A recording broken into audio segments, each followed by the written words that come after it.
Короче, ребят, мы сейчас какие-то звуки услышали в здании и уже перелезли. И девка какая-то, которая со школы шла, упала. Так, мы сейчас идем домой. Ну, сначала в магазин, потом домой. Так что поставьте лайк, пожалуйста. Нам очень реально было страшно. И клево. Сегодня мы больше не пойдем на эту стройку. Не будем ходить. Сегодня.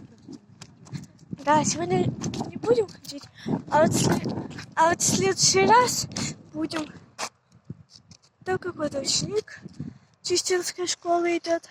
Ой, это я, кстати. Он какую-то фигню тащит, Артем. Пойдем, Артем. Ого, какие волки, масянечки пердят.